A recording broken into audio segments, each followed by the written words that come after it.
HPU में ARP system पर बवाल थमने का नाम नहीं ले रहा। 80% छात्रों के फेल होने के बाद छात्र सड़कों पर हैं। इसी कड़ी में आज एसएफआई ने शिमला के पंचायत भवन से लेकर उपायुक्त कार्यालय तक आक्रोश रैली निकाली और विश्वविद्यालय प्रशासन के खिलाफ जमकर नारेबाजी की।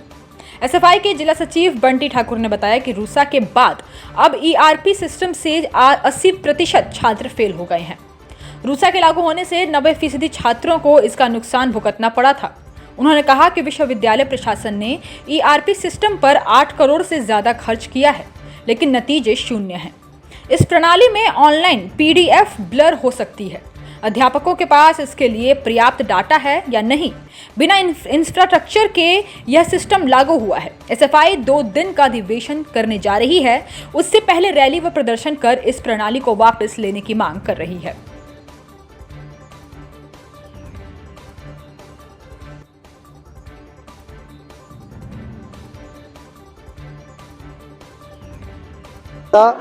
एसएफआई शिमला जिला का 2 दिवसीय सम्मेलन यहाँ पर कालीवाड़ी के अंदर होने जा रहा है। उसके साथ साथ हम लोग यहाँ पर रैली इसलिए करने जा रहे हैं कि कुछ समय पहले जो फर्स्ट ईयर का जो अभी रिजल्ट आया है 6 महीनों के बाद, उसके अंदर जो 80% स्टूडेंट जो फेल हुआ है, उस ईआरपी सिस्टम के खिलाफ हम रैली करने जा रहे हैं। इस रैली के माध्यम से, और जो हमारा मुख्य जो इशू है कि हम इस रैली के माध्यम से आम लोगों को भी ये बताना चाह रहे हैं कि जब से हिमाचल प्रदेश के अंदर स्टार्टिंग जब से रूसा सिस्टम आया था, रूसा सिस्टम के अंदर भी हम ये बोल रहे थे कि आपका जो स्ट्रक्चर है वो इस लायक नहीं है कि आप इस रूसा सिस्टम को लागू कर सकते हैं। अभी हाल ही में प्रदेश सरकार, हिमाचल प्रदेश पहला ऐसा राज्य है जिसने सबसे पहले एनईपी को लागू किया है, और ये सब जो हो रहा है सिस्टम, इसका सबसे बड़ा कारण एनईपी है। और जो ईआरपी सिस्टम की हम बार बार बात कर रहे हैं, हमारे साथी नारे भी लगा रहे हैं, हम ये बोल रहे हैं कि प्रदेश विश्वविद्यालय हर साल 8 करोड़ से ज़्यादा रुपए खर्च अगर ईआरपी सिस्टम के ऊपर कर रही है, उसके बावजूद अगर आप स्टूडेंट को 6-7 महीने के बाद अगर रिजल्ट निकालने के बाद भी अगर आप 80% स्टूडेंट को फेल कर रहे हैं, क्योंकि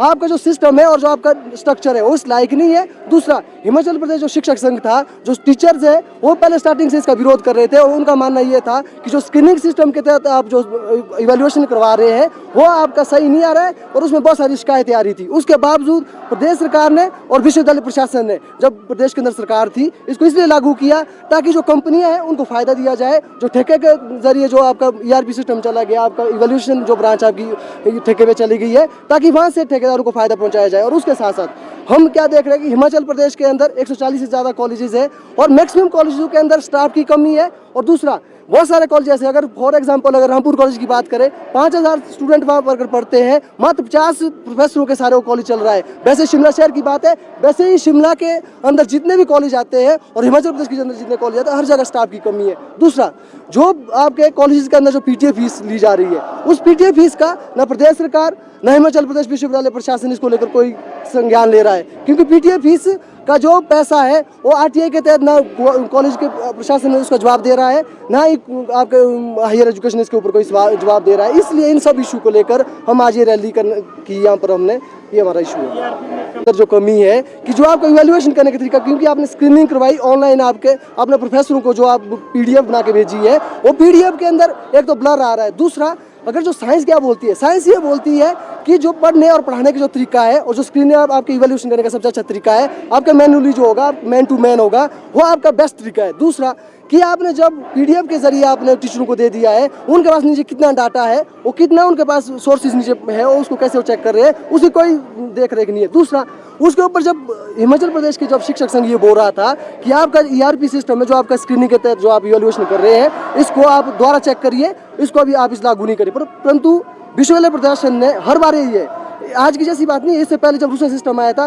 तो 90% स्टूडेंट फेल हुए थे। अभी इस बार क्या हुआ है, 80% स्टूडेंट फेल हो गए। या तो फिर जो ईआरपी सिस्टम के तहत अगर आप चेक कर रहे हैं क्वेश्चन, या तो उसमें गलती है, या फिर जिस कॉलेज के अंदर आपके टीचर, आपका प्रोफेसर जो पढ़ा रहे हैं, या फिर उनके पढ़ाने के अंदर कोई कमी है। अगर कहीं कमी हो सिस्टम के अंदर है, हमारा ये इसके ऊपर है कि जो आपका इवैल्यूएशन जो आप कर रहे हैं वो आपके मैनुअली होना चाहिए, पुराने सिस्टम के तहत होना चाहिए, और तब तक होना चाहिए जब तक आप ईआरपी सिस्टम को सही तरीके से नहीं चला सकते। दूसरा, हिमाचल प्लस न्यूज के लिए शिमला से पुष्पेंद्र चौधरी की रिपोर्ट।